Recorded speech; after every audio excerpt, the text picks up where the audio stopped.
2장 1절에 보니까 첫 머리가 어떻게 시작했습니까? 나의 자녀들아 시작했어요. 이런 표현을 왜 썼을까를 좀 생각해 봐야 합니다.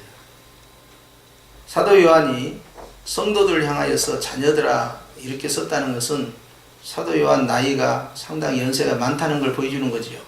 그래서 요한복음 또 요한 1, 2, 3서 그리고 요한계시록 이것은 상당히 나이가 많았을 때, 그래서 이제 우리가 적어도 85세에서 95세 이상 그 사이에 속했을 때 이것을 기록했을 것이다, 그렇게 생각을 해요. 그래서 요한복음 먼저 쓰고 그 다음 요한 1, 2, 3서 쓰고 마지막에 요한계시록을 썼을 것이다. 반모라는 섬에서 기록했다는 요한계시록과 함께 주로 그의 노년 사역이 에베소 사역이었기 때문에 에베소 교회에서 썼을 때 이 내용을 남긴 걸로 그렇게 알려져 있습니다. 근데 표현이 나의 자녀들아 이렇게 시작해요. 상당히 저자가 사도 요한이 연세가 많다 하는 걸 보여주는 거죠. 그래서 사도 요한이 했던 그 말씀이 이제 전해 내려온 이야기도 성도들에게 노년에 했던 그 호칭이 얘들아 항상 그렇게 했답니다. 얘들아, 자녀들아 그 말이에요. 얘들아 서로 사랑해라 이렇게. 그래서 상당히 연세가 많을 때 이걸 기록했다. 그 다음에 내용이 어떻게 됐습니까? 내가 이것을 너희에게 쓰면 이렇게 되어 있어요. 기록의 목적이 나왔죠. 기록의 목적이 지지난주에도 말씀을 드렸는데 1장 3절과 4절에 보면 기록의 목적이 나와 있는데 계속 반복돼서 이것이 여러 번 나옵니다. 근데 1장 3절에 보면은 우리가 보고 들은 바를 너희에게도 전함은, 자 무엇을 전하냐 하니까 너희로 우리와 사귐이 있게 하려 함이니 우리의 사귐은 아버지와 그의 아들 예수 그리스도와 더불어 누림이라. 자, 내가 너희에게 지금 전한다.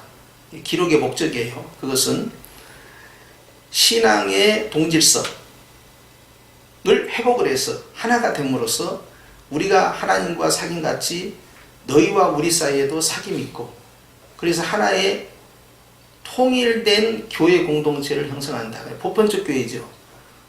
거룩한 교회와 성도가 서로 교통하는 것을 믿사움이에요. 거룩한 교회라는 것은 보편적 교회죠. 그러니까 A라는 교회에서 믿는 그 예수님, B라는 교회에서 믿는 그 예수님 내용이 같아야 된다는 거예요. 복음이 같아야 한다는 거예요. 주님에 대한 이해가 같아야 된다는 거예요. 그러니까 하나의 복음으로 가는 것이죠. 하나의 예수.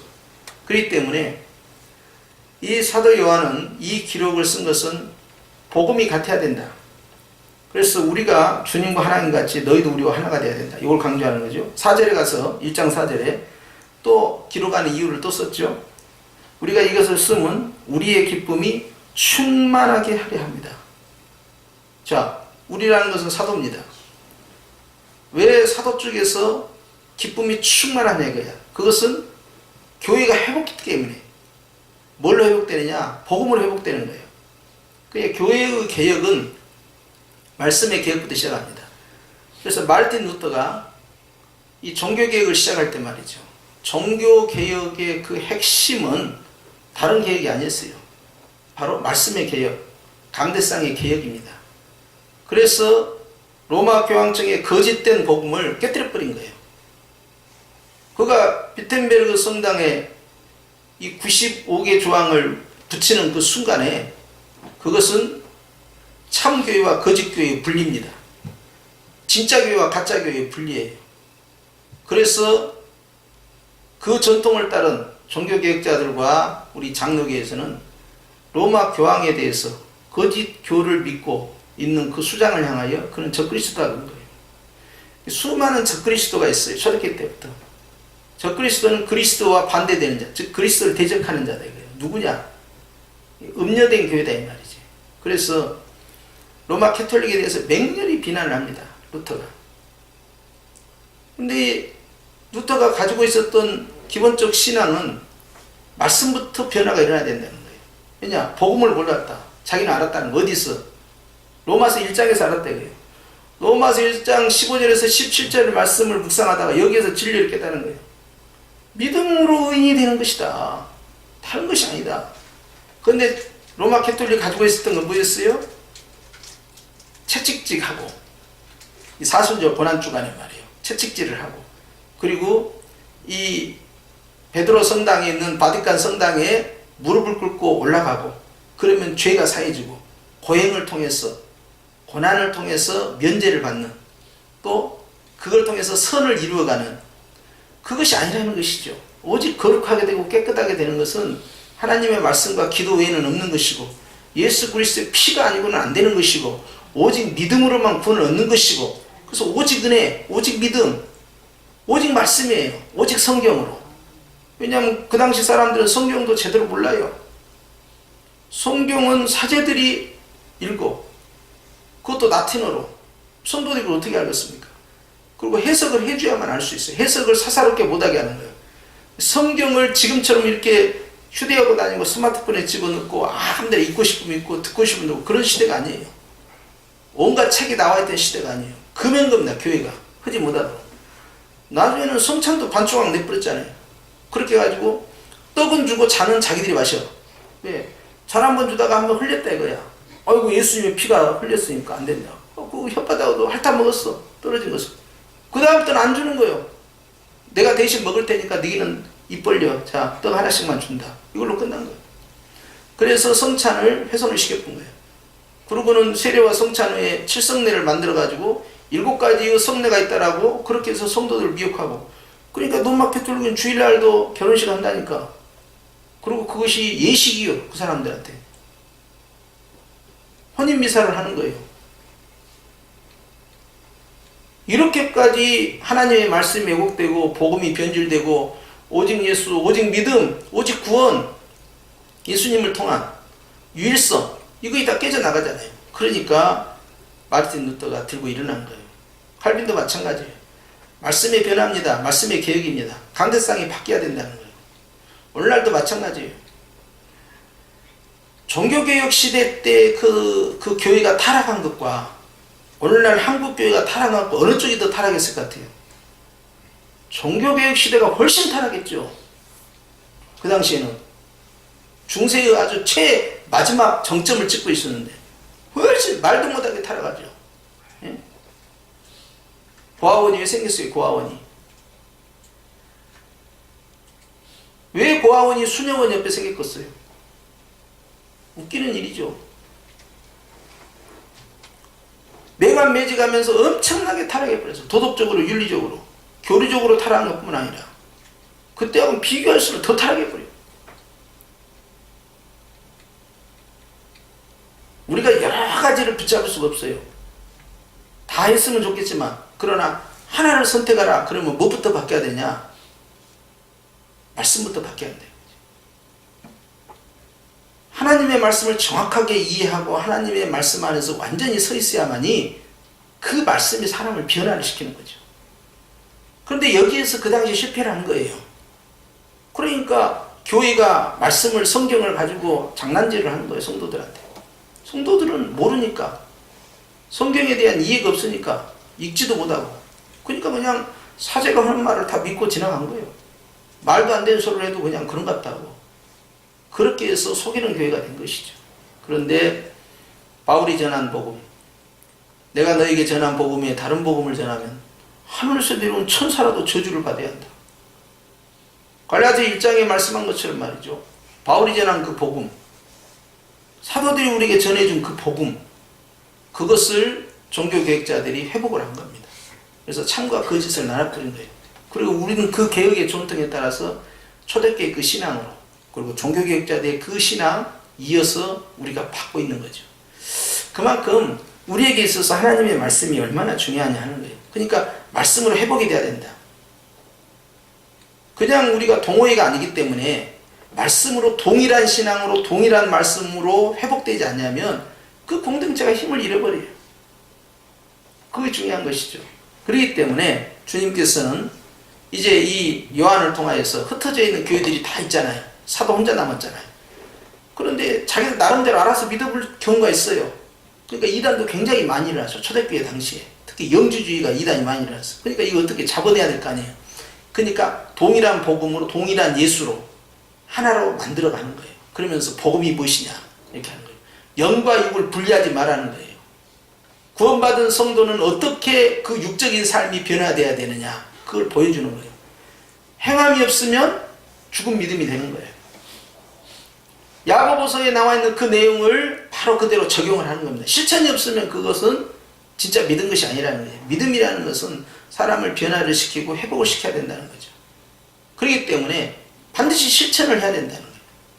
그러면서 주님이 주신 실천이 뭐냐? 그것은 유일한 새 계명이 하나 있다. 서로 사랑하는 것이다. 그래서 나중에 가면은 사랑 쪽을 계속 이야기를 합니다. 그러면서 사랑을 실천하지 아니한 것은 하나님을 믿는 것이 아니라는 거예요. 심지어는. 그리고 이 사랑 가운데 온전히 거하지 않는 자는 형벌을 받을 것이다. 이렇게까지 경고를 해요. 굉장히 그 실천력을 강조하는 거죠. 변화를 이렇게 한다는 거예요. 하나님의 말씀을 통하여서.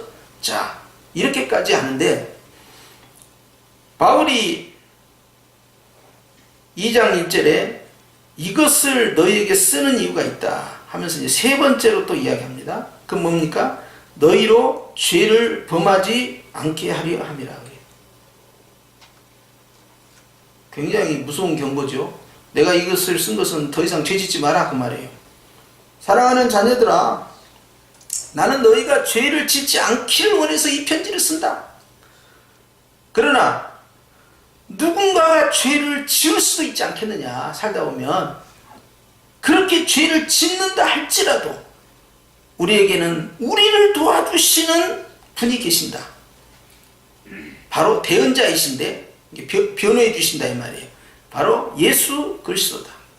그분은 의로운 분이다. 의로우신 예수, 의로운 분으로서 우리를 대신해서 하나님 앞에서 변호해 주신다. 우리는 이걸 뭐라고 부르냐? 따라서 합시다. 보혜사. 그러니까 보혜사가 둘이지요. 예수님 보혜사, 그 다음에 또 다른 보혜사. 누구예요? 성령 하나님이시죠. 그래서 두 분의 변호사가 우리에게 계셔요. 이분들이 우리를 변호해 주는 거예요. 그분들이 우리를 위로해 주고요. 우리를 치유해 주고 우리를 도와주시고요. 그러면서 오늘은 이 보혜사 가운데 첫째 보혜사이신 예수 그리스도에게 초점을 맞추고 있어요. 그렇기 때문에 도와주시는 예수 그리스도, 그가 바로 우리의 보혜사다. 그는 의로운 분이시다. 우리를 대신해서 하나님 아버지 앞에서 늘 변호해 주신다 하면서 죄를 지어서는 안 되도록, 모르니까 죄를 지은 거니까 깨닫게 하는 거예요. 그러나 그래도 살다 보면 죄를 짓지 않느냐. 그래도 낙심하지 마라. 예수님이 우리를 위해서 변호해 주시고 도와주신다. 그걸 강조하는 겁니다. 그러면서 예수님에 대해서 더 이야기합니다. 2절에 시작. 그는 우리 죄를 위한 화목 제물이니 우리만 위할 뿐 아니요 온 세상의 죄를 위하심이라 그랬어요. 여기에 2절에 그는 했는데 그는 예수님을 의미하는 것입니다. 예수님은 우리 죄를 위한 화목제물이다. 우리만 위할 뿐 아니요 온 세상의 죄를 위한다. 자, 무슨 내용입니까? 예수님만이 우리의 죄를 위해 화목제물이 되신 유일한 그분이고, 그 예수님을 통해서만이 모든 사람의 죄가 용서받는 것이다. 이걸 강조하는 거예요. 예수님께서는요, 세례요한이 증거한 것처럼 세상 죄를 지고 가는 하나님의 어린 양이죠. 예수님은 모든 사람을 위해서 죽으신 것이 맞아요. 그런데 말입니다. 인류를 위해서 흘리신 예수님의 피가 그 개인에게 구원이 적용되는 건요, 그 개인의 믿음으로 결정되는 거예요. 그렇기 때문에 그걸 믿고 안 믿고는 개인의 선택이 되니까, 그래서 택한 자들과 청함을 받은 자들로 이원화되는 거예요. 청함을 받는 자들은요, 들은 자들이에요. 그러나 거절합니다. 아주 줏대 있게 거절해요. 확실하게 거절합니다. 나는 안 간다. 나는 혼자 갈 필요 없다. 딱 이렇게 하는 거예요. 확실하게 자기 의지를 가지고. 그런데 하나님이 청한 자들 가운데서 택한 자가 또 있어요. 택한 자들은요, 믿음의 연사가 들어있으니까요, 와라! 그러니까 나는 간다! 그렇게 하고 혼인잔치에 들어갔다 이거예요. 그래서 청함 받은 자는 많은데 택함 받은 자는 적다 하는 거예요. 그래서 온 인류를 위하여 피를 흘리셨지만 그 구원은 결국 믿는 사람들이 가져가는 거예요. 그렇기 때문에 모든 자의 하나님이시면서 믿는 자들의 구주가 되시는 것이죠. 그것이 이제 예수님이라는 거예요. 예수님이 바로 화목 제물로 죽으신 것이다. 그것을 말씀하는 거예요. 왜 이걸 2절을 말씀하냐면 1절에 우리를 위해서 변호해 주시고 우리를 대신해서 주님 앞에서 우리를 보호해 주시는, 즉 하나님의 그 공의로움 앞에서 변호해 준다는 것은 단순히 변명해 준다는 선이 아니라 대신 짊어지신다는 거예요. 누가? 화목제물 대신 예수님이 그랬다. 예수님이 모든 우리가 지은 죄 그리고 앞으로 지을 모든 죄 주님이 다 짊어지셨다 하는 것이에요. 그래서 우리가 주님 앞에 쓸 때 성도가 살아가면서 죄를 지을 수 있죠. 그러나 주님 앞에서 예수님의 피를 붙잡고 나아가는 사람은요, 장차 지을 미래의 죄까지 주님이 이미 다 용서하셨다는 사실을 믿으시기 바랍니다. 이걸 모르면요, 무슨 사건이 벌어진지 아세요? 아침에 대판 싸웠어. 그러고 나서 비행기 타고 어디 날아가다가 비행기가 공중에서 폭파해서 죽어버렸네. 회개할 틈도 없이 죽어버렸어. 천국 가서 지옥 갔어요. 회개도 안 하고 갔는데 어떻게 천국 가? 그건 이제 배워서 그런 것이고, 대부분 사람들 마음 가운데는 아이고 다 회개도 못 했는데 갑자기 죽어버렸다. 큰일 났다. 여러분, 갑자기 안 죽고요, 병상에 누워갖고 1년 내내 병상에 있다고 해서요, 내가 어렸을 때부터 태어날 때부터 지금까지 지은 죄를 다 기억해내고 다 회개할 줄 아십니까? 기억이 안 나. 기억이. 그걸 생각나게 해줘야 겨우 기억이 날까. 그리고 그렇게 우리의 머리가요, 암기력이 뛰어나지 않습니다. 기억력이. 그래서 기억하고 있는 죄와 기억하지 못하고 있는 죄까지 주님이 용서하신 거예요. 그래서 알고 지은 죄도 있고 죄가 아닌 줄 알고 그냥 지나왔어. 그런데 죄로 남아있는 거야. 근데 그 일이 뭔지 몰라. 나는 그것이 아닌데 이게 왜 죄야 라고 생각했던 것까지 전부 주님 용서하셨다. 그것이 바로 화목제물이에요. 그래서 예수님께서요, 다 대신 짊어지셨다. 화목제물. 그래서 1절에 있는 것처럼 바로 우리의 대언자, 즉 우리의 보혜사 예수님이 바로 단순히 주님 앞에서 우리를 변명해주고 기도해주는 분이 아니라 당신이 책임지시고 다 짊어지시는 우리의 보혜사다. 바로 우리의 책임자죠. 할렐루야. 이것을 주님이 강조하십니다. 3절로 갑시다. 시작. 우리가 그의 계명을 지키면 이로써 우리가 그를 아는 줄로 알 것이요 그랬어요. 여기에 시작할 때 우리가 그의 계명을 지키면, 자, 이 부분이 이제 중요합니다. 그리고 그 다음에 결과가 나오죠. 우리가 그의 계명을 지키면, 우리가 하나님의 계명들에 순종할 때 그 말이에요. 이로써 우리가 그를 아는 줄로 알 것이요, 진실로 하나님을 안다라고 이제는 말할 수 있습니다 라고 하는 거예요. 자, 보십시오. 내가 지식적으로 아는 것은요, 아는 것이 아니라는 거예요. 내가 주님을 진짜 내가 그분과 안다라고 할 때는, 성경에서 안다는요, 부부관계가 서로 이루어져서 잠자리를 같이 할 때가 안다예요. 자, 인격적으로 직접 만났을 때가 안다예요. 예수님과 3년간 같이 동거 생활을 할 때 그 공생의 사역 가운데 있었던 제자들이 나는 예수님을 안다 할 때 이 안다야. 이게 단순히 안다는 게 아니에요. 얼굴 한번 보고 안다, 몇 번 만나서 안다, 그 수준이 아니에요. 깊은 마음의 공감과 교감이 있고 서로가 서로를 잘 이해하고 있는 그러한 깊은 관계를 말할 때 안다는 거예요. 그런데 나는 하나님을 안다 그래요. 하나님을 안다 하는 거하고 된 문제가 아니다 이거죠. 자, 보십시오. 귀신 들린 자가 예수님을 만났을 때 이 귀신 들린 자가 아주 명언을 남겨놨어요. 지극히 높으신 하나님의 아들이시여, 나와 당신이 무슨 상관이 있나이까 그래버린 거예요. 그러니까 이 귀신은 하나님을 알았어요, 몰랐어요? 알고 말고요. 너무나 잘 알죠. 마귀가 왜 하나님을 몰라요? 잘 알죠. 그런데 예수님이 하나님의 아들인 걸 알면서도 배척해버린 거예요.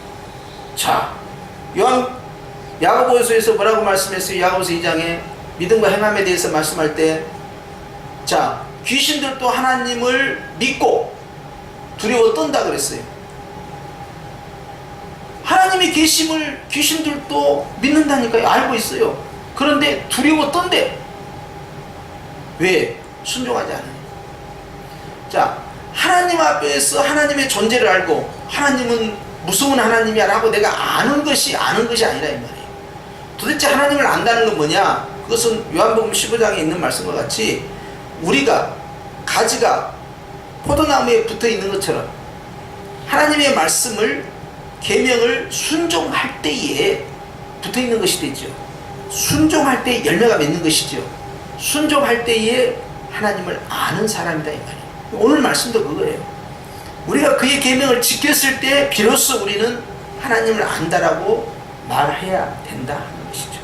그러니까 이것은 순종과 아주 불가분의 관계예요. 주님을 믿는다는 것, 주님을 아는다는 것과 순종과. 그러니까 내가 학습을 해가지고 공부해서 배운 거 아니라는 거예요. 내가 많은 정보를 가지고 있는 거 아니라는 거예요. 내가 하나님을 안다는 것은, 하나님과 영적 교제가 있다는 것은, 그분과 나와 부부관계처럼 깊은 공감이 있다는 것은, 그것은 말씀에 순종했을 때 비로소 이루어진다 하는 걸 알 수가 있어요. 순종이 얼마나 중요한 겁니다. 그렇기 때문에 순종이 없는 것은요, 주님께서 뭐라고 말씀하셨어요? 주여 주여 하는 자들이요 불법을 행하는 자들하고 있어요. 왜 그들이 불법을 행합니까? 모래 위에 집을 지은 자들이요. 근데 그 모래 위에 집 지은 자들이 뭐 있어요? 내 말을 듣고 행치 아니한 자는 이와 같으니 모래 위에 집을 지은 자와 같다 이 말이에요. 그러니까 불법을 행하는 자들. 자, 아무리 선지자 노릇을 하면 뭐합니까? 아무리 병든 자를 고치고 귀신을 쫓아내고 능력의 종이면 뭐합니까?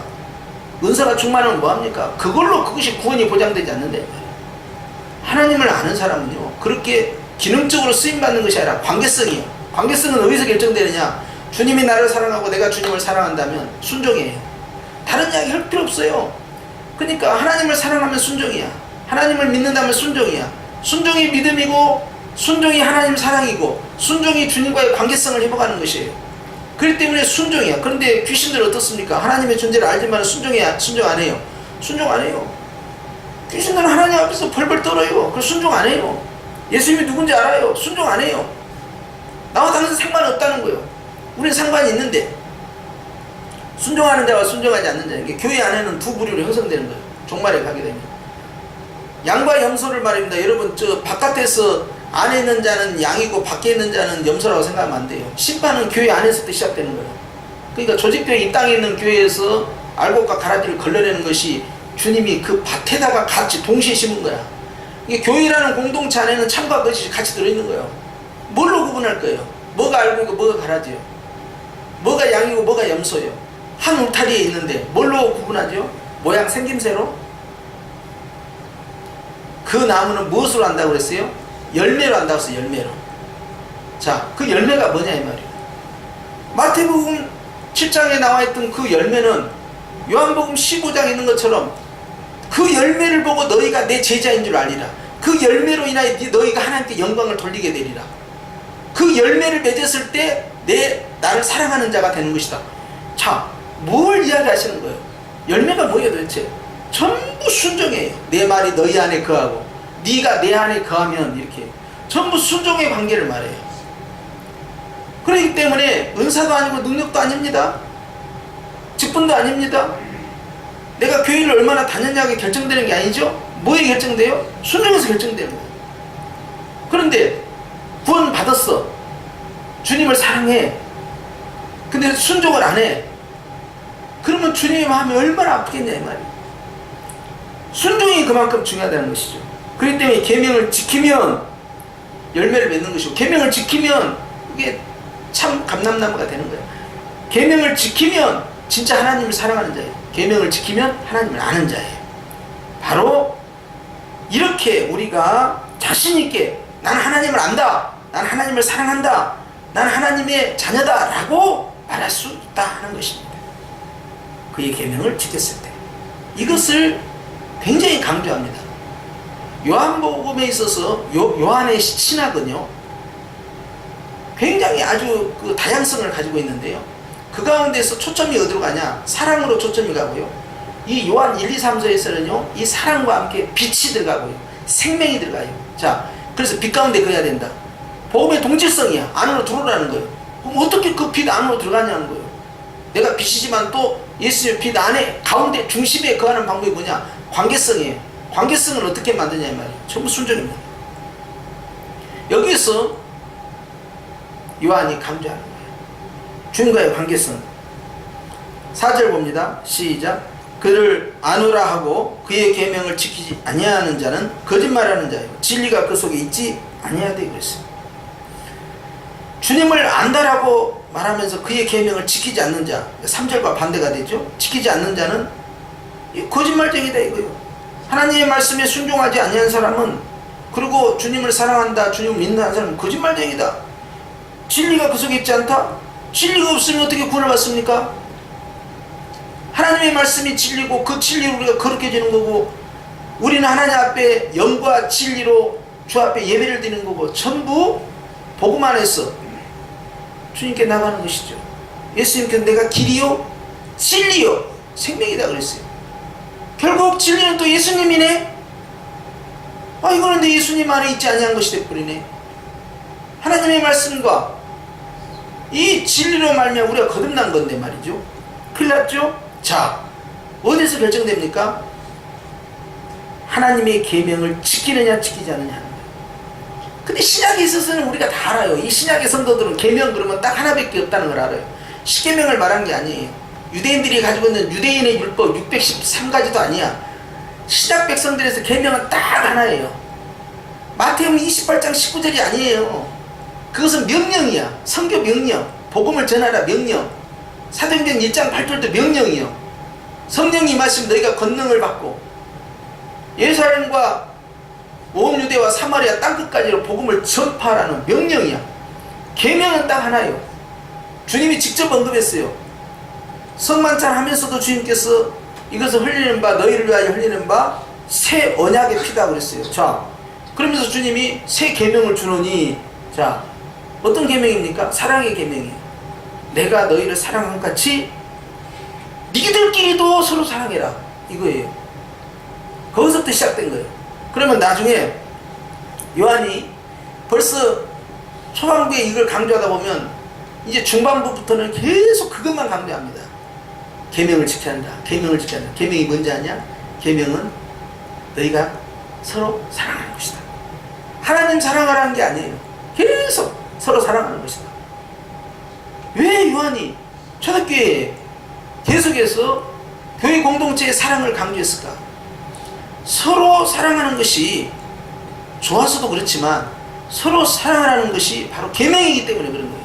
새 계명에 순종할 때 빛 가운데 거하는 것이고, 새 계명에 순종할 때 하나님을 사랑하는 증거다 이거예요. 그러니까 전도에서 사람을 이 지옥에서 천국으로 인도하는 역할을 하니까 좋은 일이니까 그 일을 한다. 물론 그렇게 표현해도 맞아요. 그런데 더 중요한 표현은 뭐냐면요, 주님이 하라고 했으니까 하는 거예요. 주님이 하라고 한 것이 좋은 일이고 나쁜 일이고 그런 건 판단할 필요가 없어요. 예를 들어서 여호수아가 여리고성 다 무너뜨린 다음에 남녀노소 갈 것 없이 다 죽이라고 그랬어요. 어느 것 하나 살려두지 말고 완전히 초토화시키라고 그랬어요. 그러면 이것이 말이 이 국제법상 맞나 안 맞나, 이것이 이 전쟁 포로 이거 유엔에 걸리냐 안 걸리냐, 이거 어떻게 해야 되냐, 주님이 이렇게 시켰는데 이걸 꼭 이렇게 잔인하게 해야 되냐, 그런 걸 판단하면 안 되는 거예요. 여호수아 입장에서는 그냥 내가 하는 그 일이 선하다 악하다 그 개념 자체가 존재하면 안 돼요. 하나님이 시킨 것이 선이야. 하나님이 안 시킨 것이 악이야. 하나님이 하라는 것이 선이야. 하나님이 하지 말한 것이 악이 되는 거예요. 선악을 알게 하는 나무의 열매 그 자체가 그 속에 막 독약이 들어있고 막 그러니까 그걸 따먹으면 안 된다. 그것이 아니에요. 그거에 독약이 들었던 영양제가 들어있던 아무 상관이 없어. 주님이 먹지 말라고 했으니까 안 먹는 것 뿐이요. 아무리 그 속에 영양가가 많이 들었고 하나 먹어버렸다 마이피가 그냥 막 두 자리에서 세 자리로, 세 자리에서 네 자리로 되고 이런다고 해서 먹고, 그거 아니에요. 주님이 먹지 말라고 하니까 그냥 안 먹는 것 뿐이요. 맛있고 맛없고는 둘째 아무 의미도 없어요. 마찬가지예요. 주님의 명령을 선악을 내가 결정짓지 않습니다. 그렇기 때문에 요한은 계속 그걸 강조하는 거예요. 계명을 지켜야 한다. 계명이 뭐냐? 서로 사랑하라지. 서로 사랑하는 계명을 지킬 때 이것이 바로 주님의 말씀에 순종한 것이고 빛 가운데 있는 것이다. 이것이 진정 주님을 사랑하는 것이다. 성도를 사랑하는 그 행위 자체가 아름답지만 그러나 거기에 머무르면 안 된다는 거예요. 그거 자체도 선한 거지만 선한다고 해서 순종하고 선하지 않는다고 해서 순종 안 하고 그런 개념이 아니에요. 하나님이 정한 것은요 다 선한 겁니다. 주님이 하라는 건 다 선한 거예요. 그걸 주님이 자꾸 요구하시는 거죠. 그러니까 사도 요한도 그거예요. 주님을 안다 하면서 계명을 지키지 않는다? 거짓말쟁이구나. 진리가 없다. 네가 진짜 구원받은 자가 맞느냐 이 말이에요. 그러니까 실천력이 실천력, 순종이라는 실천력, 이것이 주님을 사랑하고 사랑하지 않고를 결정하는 거예요. 마음은 원이라도 육신이 약하옵나이다. 이거 맨날 써먹으면요 베드로가 엄청 힘들어요. 예? 베드로가 그러지 않아도 이 세상에 살 때 다구는 소리가만 들 때마다 그냥 마음이 괴롭다는데 성도들이 막 이걸 가지고 변명 삼아가지고 마음은 원이라도 육신이 약하였나이다. 이런 말하면 베드로가 천국에서 듣고 있다가 아이고 저것들이 또 써먹네. 내가 했던 말 또 써먹네. 이렇게 계속 변명을 해버리면요 성령님이 얼마나 슬퍼하시겠어요. 베드로가 비록 그 말을 했어도 그 말을 우리가 적용시키면 안 되는 거죠. 오히려 회개를 해야 됩니다. 그렇기 때문에 하나님의 말씀에 순종하는 자가 참으로 주님을 사랑하는 자다. 5절 갑니다. 또 반복합니다. 시작. 누구든지 그의 말씀을 지키는 자는 하나님의 사랑이 참으로 그 속에 온전하게 되나니 이로써 우리가 그의 안에 있는 줄을 아노라. 자, 3절에도 그의 계명을 지켜라. 4절에 그의 계명을 지키지 아니한 자는 5절에 가서 누구든지 그의 말씀을 지키는 자는 이게 지키라는 거예요, 지키지 말라는 거예요. 계속 지키라고 이야기하는 거예요. 지금 무슨 말을 나중에 하고 싶은 거예요. 우리 나중에 할 이야기 다 알잖아요. 그게 뭐예요? 새 계명이라니까. 지금 그쪽으로 끌고 가는 거예요. 하나님의 말씀을 지켜야 된다. 물론 말씀 66권 다 지켜야 되지만 그 가운데에서 하나를 꼭 집었다고 하죠. 의도적으로. 그게 뭐예요? 새 계명이라니까. 지금 사도 요한은 복음 중에 복음이요 율법 중에 율법인 사랑 쪽으로 계속 끌고 가는 거예요. 하나님의 사랑이 참으로 그 속에 온전하게 된다. 하하. 하나님의 말씀에 순종했을 때 물론 66권 말씀에 다 순종해야 되지만 그 중에 핵심적으로 새 계명 그쪽으로 결국 가게 돼 있어요. 자, 결국 새 계명을 지키는 자가 하나님의 사랑이 그 속에서 온전하게 차지하게 된다. 아, 주님을 사랑하는 것이다 이거 말이고요. 자, 형제를 사랑하는 것이 하나님을 사랑하는 것이다. 이렇게도 해석할 수 있지만 요걸 뛰어넘어서 하나님의 말씀에 순종하여 새 계명을 순종했으니 하나님을 사랑하는 자다 이 말이에요. 자, 새 계명이 서로 사랑하라가 아니고 예를 들어서 많이 구제해라. 그것이 새 계명이라고 가정을 합시다. 그러면 많이 구제하라는 계명을 지켰으므로 하나님을 사랑한 것이 되는 거예요. 그렇죠? 그런데 주님은 우리에게 성경 66권을 통하여 많은 명령을 주셨지만 그러나 새 계명이 으뜸으로 왜? 율법의 완성은 뭐라고 그랬어요? 사랑이라고 그랬어요. 이게 계속 사랑으로 끌고 가는 거예요. 새 계명이 사랑이잖아요. 새 계명을 지켜야 된다. 이쪽을 강조하는 거예요. 이걸 지켜야만이 하나님의 사랑이 그 속에 온전하게 된다. 진짜 네가 주님을 사랑하는 자다 이 말이에요. 자, 여러분 이거 생각하면요 이제 뭐가 문제가 되냐면 사도 요한이 있었던 그 당시에 그러면 사랑이 충만했다는 거예요? 덜 충만했다는 거예요? 덜 충만했다는 거예요. 지금 그 당시 사도 요한이 버젓이 살아있는 시절에도 초대교회 시절에도 사람이 사는 곳에는 항상 연약함이 있어요. 그 당시 교회조차도 사랑으로 충만하지 못하니까 사랑을 하는 거예요. 그걸 알아야 돼요. 그래서 하나님의 사랑이 참으로 그 속에서 온전하게 된다. 새 계명을 지키는 것. 이로써 우리가 그의 안에 있는 줄을 안다 그랬어요. 요한복음 15장에 있는 말씀 그대로 적용한 거예요. 내 말이 네 안에 거하고 그 말은 순종하고 그 말이에요. 네가 내 안에 거하면 네가 무엇이든지 원하는 대로 구하라 해요. 자, 내가 주님 안에 거하는 방법, 주님이 내 안에 거하는 방법이 뭐냐 이거예요. 우리는 믿음 그러잖아요. 근데 믿음이 뭐냐? 순종이에요, 순종. 믿음이 행함이요. 행함과 믿음이 같이 간다고. 그러니까 믿음과 순종은 분리될 수가 없는 거예요. 믿음과 행함은 같이 간다니까. 그러니까 내가 주님 안에 거하는 방법, 주님이 내 안에 거하는 방법. 자, 믿음이 뭔가, 믿음을 딱 안에 들여다보니까 순종이에요. 이것이 행함이다 이 말이에요. 그렇게 하면 열매를 주렁주렁 많이 맺는다. 무엇이든지 원하는 대로 주님이 응답해 준다는 말씀이죠. 자, 그렇기 때문에 하나님의 말씀의 그 가르침에 따라 순종할 때 하나님의 사람이 우리 안에 그대로 이루어지고 내가 하나님을 따르고 있다, 빛 가운데 거하고 있다는 것을 증명할 수가 있다 하는 것입니다. 마지막 6절 시작. 그의 안에 산다고 하는 자는 그가 행하시는 대로 자기도 행할지니라 했습니다. 자, 5절 하반절에는 우리가 그의 안에 있는 줄을 아노라 하세요. 그의 안에 있다. 자, in Christ야. 예수님 안에 있는 것. 이거 굉장히 중요해요. 그래서 에베소서는 교회론이라고 할 만큼 말이죠. 교회에 대해서 다 했잖아요. 그런데 에베소에서 제일 많이 나오는 단어가 뭐냐? 전부 in Christ야. 예수님 안에. 교회는 뭐냐? 예수님 안에 있는 것이에요. 그래서 예수님은 우리의 뭐가 되냐? 머리가 되고 우리는 예수님의 몸이 된다. 이렇게 해서 전부 예수님 안으로 관계성을 이야기하는 거예요. 그런데 오늘 말씀에도 결국 예수님 안에 있다는 것은 그의 말씀을 지키는 것이고 6절에 가서 내가 예수님 안에 산다는 것, 예수님 안에서 생활한다는 것은 그가 행하시는 대로 나도 행하는 거다. 그럼 뭐예요? 십자가에 가서 죽어버리라는 거예요? 이것도 결국 하나를 향해 가고 있어요. 하나를.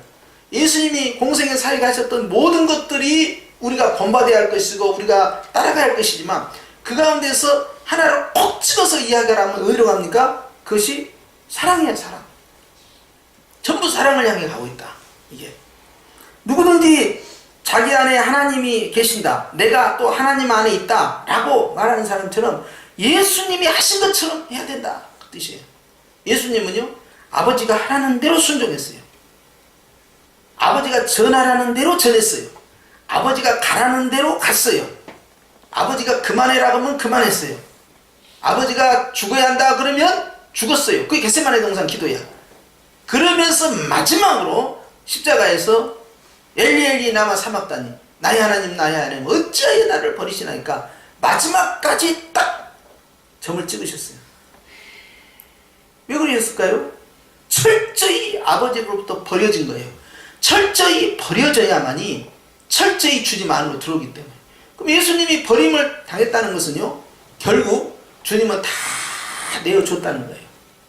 모든 인격적 모욕과 모든 외로움과 고독함과 절망과 나의 아버지여 나의 아버지 어찌하여 나를 버리시나이까 철저한 고립감이에요.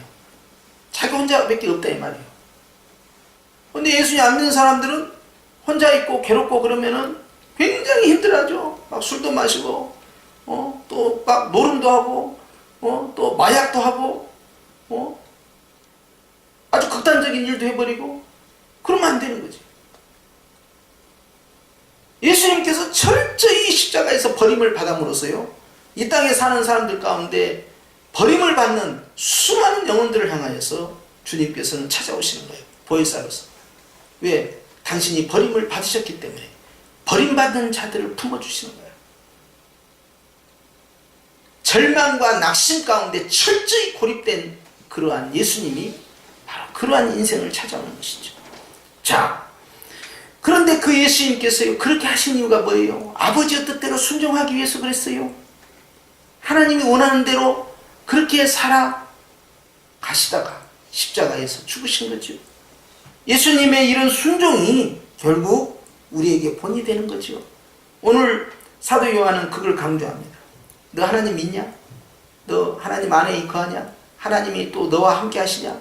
그러면 뭘로 증거할 거냐고요. 네가 하나님을 믿는다는 걸 뭘로 증거할래? 네가 하나님을 모시고 살고 네가 하나님 안에 있고 네가 주님과 함께 생활한다는 걸 뭘로 증명할 거냐? 증명할 걸 이제 이야기하신 거예요. 순종이다. 계명에 대한 순종이다. 말씀에 대한 순종이다. 그런데 순종이라는 상자를 딱 열어보니까 그 중에 에키스가 딱 나와요. 이제 이 다음부터 3장부터 가면 에키스가 딱 나와. 그게 뭐예요? 새 계명이에요.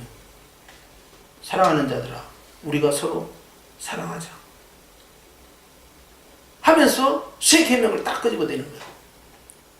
그 계명을 순종할 때 하나님을 사랑하는 것이고, 빛 가운데 거하는 것이고, 하나님과 사귐이 있는 것이고, 주님을 모시고 있는 자다, 이렇게 들어가는 거예요. 자, 주님이 요한복음을 통하여서 주신 하나님 말씀에 대한 순종이 서로 사랑하라는 이 계명이 아닌 나머지 또 주님이 주신 말씀들 있잖아요. 이 말씀을 무시해서는 안 되죠. 다 똑같이 하나님의 말씀이죠.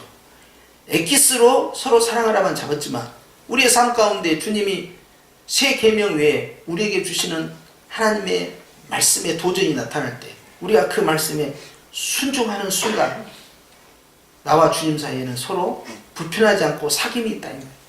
이거 중요합니다. 어느 날 주님이 야, 너는 기도를 좀 더 많이 해야겠다. 너는 기도를 이렇게 해라 하고 주님이 강하게 나에게 말씀을 주시면서 데살로니가서 5장 17절 주시면서 절대 기도는 쉬어서는 안 된다 하면서 그 말씀을 통하여 내 마음을 주님께서 막 어루만지셔.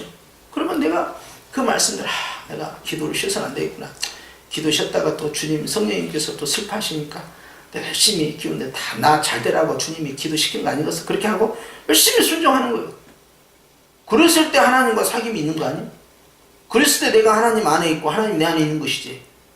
하나님의 자녀인데 성령님을 슬프게 해드리면서 어떻게 주님과 사귐이 있다, 매일같이 동행한다라고 말할 수 있겠냐. 그런다고 성령님이 소멸돼가지고 우리를 떠나가 버린다는 거 아니에요. 활동하지 않고 있을지언정 주님은 영원토록 떠나지 않죠. 그러나 주님이 슬퍼하신다 이거예요. 진정으로 이게 사귀는 것이 아니라 이거지. 아주 냉전 상황이 벌어져 버린다 이 말이에요. 그러면 기도뿐이겠어요? 어떤 사람에게는 봉사, 어떤 사람에게는 선교, 어떤 사람에게는 헌신, 어떤 사람에게는 또 어떤 여러 가지 다양한 주의 명령이 있을 수 있죠. 그 말씀 앞에서 늘 순종이 항상 중요하다. 이게 제사보다 더 낫다고 했잖아요. 그러면서 주님께서는 결과적으로 이 모든 것들의 계명들의 총 결집된 가장 상위 계명이 사랑이기 때문에, 완성이 사랑이기 때문에 이 사랑을 향해 끌고 가는 거예요. 다른 것들과 함께 같이 가는 거죠, 결과적으로. 그래서 역으로 생각해 보면 주님을 사랑하면요 순종 못할 것이 없어요. 주님을 사랑하면요 아니오라고 할 것이 없어요. 주님을 미치도록 사랑하면요 물불을 가리지 않습니다. 그러니까 아가서에 나오잖아요. 사랑은 죽음보다 더 강하다. 술람메인이 고백하는 거예요. 사랑이 얼마나 센가를. 사랑은 죽음을 넘어서 버려요.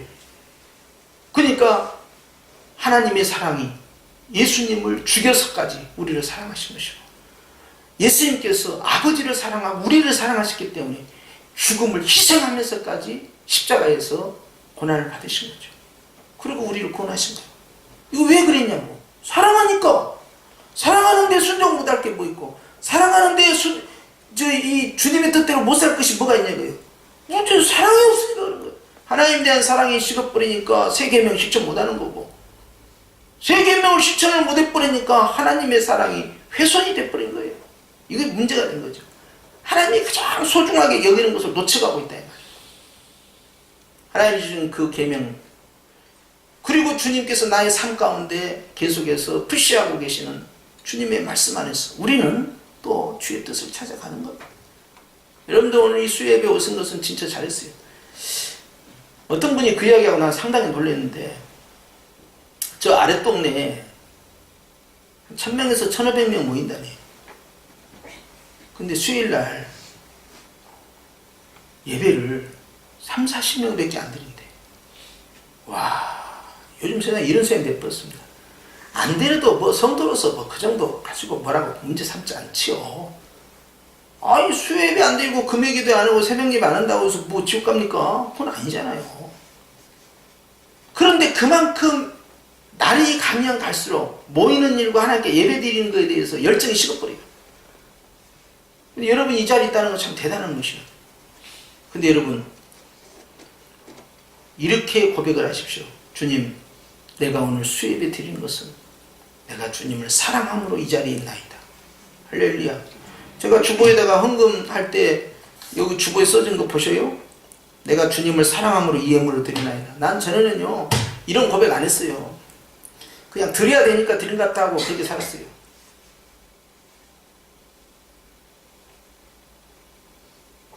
근데 주머니에 돈이 없네. 개척교회를 해보면 돈이 있겠어요? 그것도 한 번 한 것도 개척을 몇 번 한 건데. 돈이 있어야지. 근데 어떤 목사님이 하루에 예배를 3번인가 4번을 드리는데 예배를 들을 때마다 헌금을 하는 거예요. 헌금 시간을 갖는 거예요. 이거 1,000원짜리로 그냥 한 100장을 뽑아왔구나 하는 마음이 들 정도로, 이거 도대체가 예배를 이렇게 많이 드려. 목사인 내가 시험 들더라니까. 그래가지고 돈을 딱 꺼내가지고 이제 체면이 걸려있어. 내가 목사라는 걸 다 알잖아 지금 사람들이. 안 할 수가 있어? 주님 얼마를 하면 좋을까요? 기도를 하고 있는데 내가 썩을 놈이지. 주님의 말씀이 뭔지 알아요? 네가 나를 사랑함으로 드리느냐. 미치겠더라고. 미치겠어. 부끄러워갖고 쥐구멍에 들어가고 싶더라고. 그 헌금 2만원 3만원 하면서 내 마음 가운데 이거 예배 시간마다 저렇게 헌금을 거두고 말이야. 돈도 없고 말이야. 맨날 거두고 말이야. 안 할 수도 없고 말이야. 사람들 다 쳐다보고 있는. 네가 나를 사랑함으로 드리느냐. 그 말 하는데 내가 부끄러워가지고 미치겠더라고. 그것이 벌써 몇십 년 전인데요. 지금까지 잊을 수가 없어. 오죽 있으면 주보에다 이걸 써놨겠어요. 써놓으니까 왜 써놨는지 몰랐죠. 이 말씀만 볼 때마다 책빛이라 죽겠어. 주님 앞에서. 내가 왜 그랬을까? 사람한테 드린 게 아닌데 지금 내가 하나님께 드리는 건데 내가 그것이 아까웠던 거예요. 왜? 난 사실 돈이 없었어. 그 당시에 2만원 3만원이요 벌써 20년 넘었는데요 굉장히 컸지만 진짜 돈이 말라가더라니까. 맨날 그냥 고향에 가서 어머니한테 달라갈 수도 없고. 나는 이해해 주실 줄 알았어. 네가 나를 사랑함으로 드리느냐. 그런데 참. 그래서 내가 부끄러움을 감출 수가 없었다. 주님을 사랑하면 순종 못할 게 뭐요? 헌신 못할 게 뭐냐고. 봉사 못할 게 뭐가 있어요? 그러니까 이래수다 저래수다 말을 안 해요. 말을. 뭐 말해서 뭐다 이거 그런 거. 아무 필요 없어. 그냥 못하면 불순종이야. 뭐 이유 될 것도 없어 그냥. 딱 하나예요. 여러분 오늘 주님은 그겁니다. 하나님의 말씀대로 순종하고 사는 삶. 이런 삶이 바로 아버지의 사랑 안에 거하는 것이다. 우리가 예배드리러 올 때도 여러분 수예배니까 간다 하지 말고 내가 주님을 사랑함으로 이 수예배가 무지하게 가슴뛰게 기다려졌어. 나 빨리 가고 싶어. 설레임과 함께 주님 앞에 나온다면 하나님께서 그 영혼을 통째로 받으시지 않겠어요? 할렐루야. 그런 마음으로 평생을 사시고 교회 봉사할 때도 마찬가지요. 주방에서 봉사할 때나 교회에서 봉사할 때나 부서에서 봉사할 때나 헌신할 때나 예배를 드릴 때나 헌금을 할 때 다 마찬가지예요. 내가 주님을 사랑함을 하는 것인데 그러면 앗소리도 나오지 않습니다. 그냥. 신나는 거예요 그냥. 그런 기쁨이 저와 여러분에게 있기를 주의 이름으로 축원합니다. 기도하십시다. 하나님 아버지, 지금 온 나라